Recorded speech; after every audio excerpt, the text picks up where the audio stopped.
उत्तराखंड में हुए बड़े भर्ती घोटाले को लेकर के आज कांग्रेस पार्टी प्रेस वार्ता करने वाली है। हमारे साथ इस वक्त बातचीत के लिए मौजूद है कांग्रेस के प्रदेश अध्यक्ष और नेता विधानसभा भुवन कापड़ी जी। सबसे पहले प्रदेश अध्यक्ष करण महाराज इस बात करेंगे। सर, क्या कुछ आप लोग आज घोषित करने वाले हैं, क्या कुछ आप लोग उस भर्ती घोटाले से निकाल कर लाए हैं? उत्तराखंड एक अजीब सी परिस्थिति से गुजर रहा है, जहां लोग अग्निवीर से वहां परेशान थे और भर्तियों के लगातार घोटाले एक के बाद एक सामने आ रहे हैं। हमारे आदरणीय विधायक और डिप्टी लीडर भुवन कापड़ी जी ने इस विषय को विधानसभा में उठाया था। अधीनस्थ चयन आयोग में जो घोटाले हुए थे, उसके बाद उसमें जांच बैठी और हमने भी सचिवालय का घेराव प्रदेश कांग्रेस कमेटी की तत्वाधान में किया। दबाव में आकर मुख्यमंत्री को जांच का फैसला लेना पड़ा और लगभग 28 लोगों की गिरफ्तारी इसमें हो चुकी है।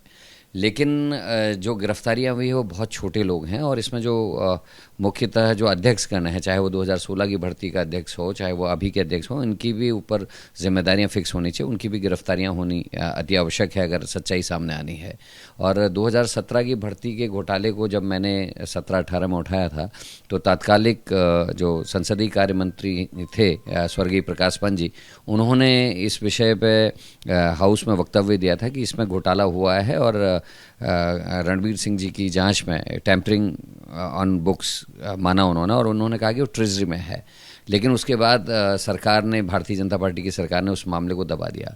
इसमें मैं इसलिए इस बात को जोड़ दे रहा हूँ क्योंकि जो हाकम सिंह पकड़ा गया है, बीजेपी का जिला पंचायत सदस्य, उसके वो बहुत अकूत धन संपत्ति का मालिक बन गया। जो एक खानसामा होता था किसी आईएएस के यहाँ, 10 साल या 11 साल के अंदर वो करोड़ों अरबों की संपत्ति का मालिक हो गया। तो वो हाकम सिंह, सबसे पहले उसका नाम आया था फॉरेस्ट भर्ती घोटाले में और हरिद्वार में एफआईआर हुई थी। और जो अध्यक्ष थे अधीनस्थ चयन आयोग के 2016 में, वो उस समय फॉरेस्ट के बड़े ऑफिसर होते थे। और वही आदमी जब फॉरेस्ट का बड़ा ऑफिसर अधीनस्थ चयन आयोग का अध्यक्ष बनता है, 2 सदस्य इस्तीफा देते हैं ये आरोप लगाते हुए कि घोटाला हुआ है भर्तियों में।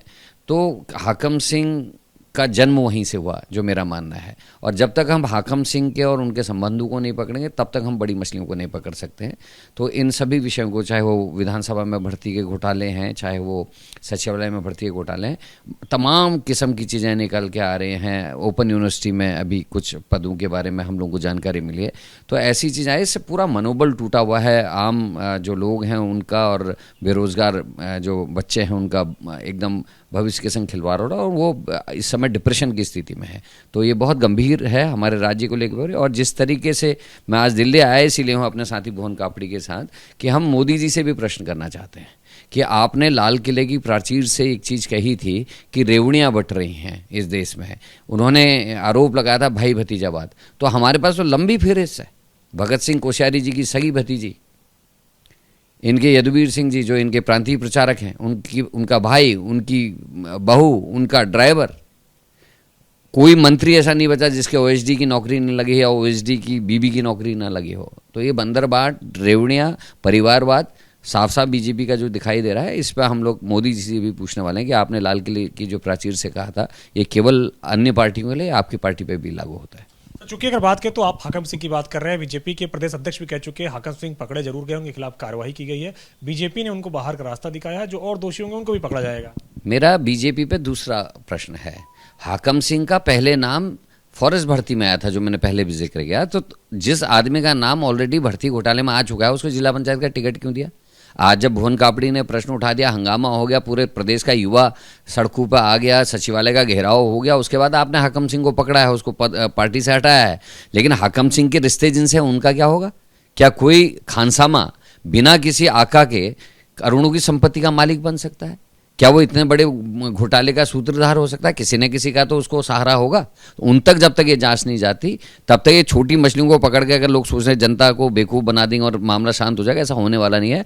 हम छोड़ने वाले नहीं हैं। आप लोग किस तरीके की जांच की मांग करेंगे? क्योंकि सीएम तो कह रहे हैं कि हम जांच करवा रहे हैं, दोषी पकड़े जा रहे हैं। सीबीआई जांच की हमने मांग की है। हमने भुवन कापड़ी जी ने तो साफ साफ ही कहा कि सीबीआई जांच होती है, और मैंने ये कहा है कि सीबीआई की जांच आवश्यक है क्योंकि प्रदेश की एजेंसीज पे हमको भरोसा नहीं है। साथ में हम चाहते हैं कि जो सिटिंग जज हैं हाईकोर्ट के, उनकी अध्यक्षता में कागजात, जितने भी कागजात हैं इसके, वो कागजात उनकी कस्टडी में जाए और वो उसकी जांच भाल करे, और जो वैसी जांच है वो सीबीआई से कराई जाए। हमारे साथ बातचीत के लिए उत्तराखंड विधानसभा के उपनेता करण महाराज भुवन कापड़ी जी भी हैं। सर, आप लोग बताइए कि आप लोग यहाँ पे आज प्रेस वार्ता के लिए आए हैं, इतनी बड़ी भर्ती घोटाले हुए हैं, सरकार तो कह रही है कि हमने पूरी तरीके से जांच करा लिया, दोषियों को पकड़ लिया है। देखिए, एक देश एक विधान एक संविधान कहने वाली पार्टी, जहां पश्चिम बंगाल में शिक्षा भर्ती घोटाला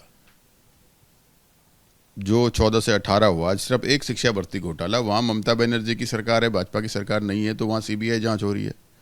और यहाँ उत्तराखंड में उत्तराखंड अधीनस्थ चयन आयोग UKSSC, जिसकी सारी भर्तियाँ, फॉरेस्ट गार्ड की भर्ती में धांधली, ग्राम विकास अधिकारी, ग्राम पंचायत अधिकारी की भर्ती में घोटाला, BDO BPDO की भर्ती में घोटाला, जो है सहायक लेखाकार की भर्ती में घोटाला, LT की भर्ती में घोटाला, सारी भर्तियों में घोटाला हो रहा है। तो वहाँ सरकार STF की बात कर रही है।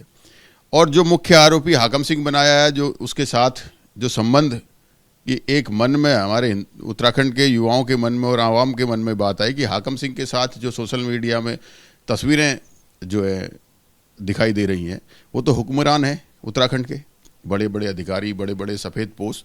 तस्वीरें होने का मतलब दोष नहीं होता, लेकिन एक संदेह तो होता है। अपने हुक्मरानों के गर्दन पर STF के हाथ डाल पाएगी? STF ने बहुत अच्छी जांच करी है, लेकिन STF के अधिकार तो सीमित हैं। अब उत्तर प्रदेश और उत्तराखंड दो राज्यों का मामला है।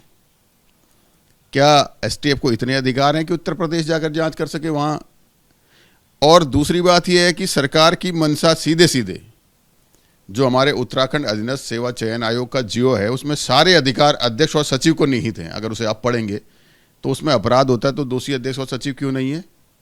अध्यक्ष का इस्तीफा और सचिव की वापसी, इससे न्याय नहीं होता। सबसे पहले अध्यक्ष और सचिव के खिलाफ कार्रवाई कर सरकार की मंशा सही होती तो जेल के पीछे होते। क्योंकि पेपर बनाना उसकी गोपनीयता रखना, पेपर छपाना उसकी गोपनीयता रखना, ये अध्यक्ष और सचिव की जिम्मेदारी है। और पेपर लीक हुआ है और अध्यक्ष इस्तीफा देते वक्त कहते हैं पेपर लीक होना सामान्य प्रक्रिया है उनकी, तो उसी बयान पर जो उनके खिलाफ कार्रवाई होनी चाहिए थी। उससे पहले लड़के 5 साल से बेरोजगार आंदोलन कर रहे थे। इनके सचिव कहते हैं हम लेते हैं पैसे, जो करना है कर लो, सोशल मीडिया में वो वीडियो वायरल होता है, सरकार संज्ञान नहीं लेती। 80,000 बच्चों का 18 पालियों में एग्जाम कराते हैं, साफ साफ भ्रष्टाचार को आमंत्रण दे रहे हैं, वो दिखता है।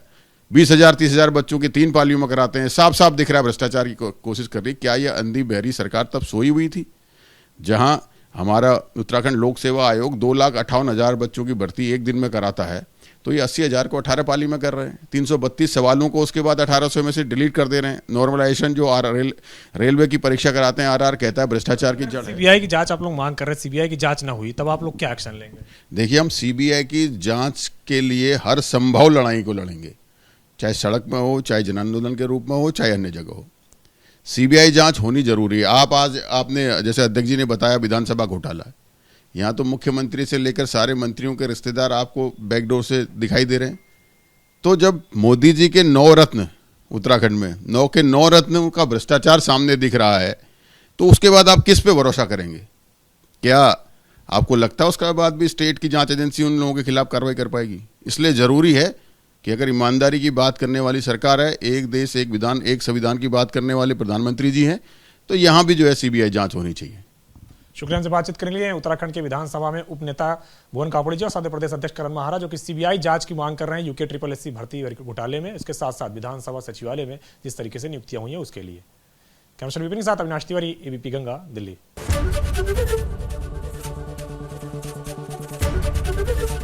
ABP गंगा, खबर आपकी, जुबान आपकी।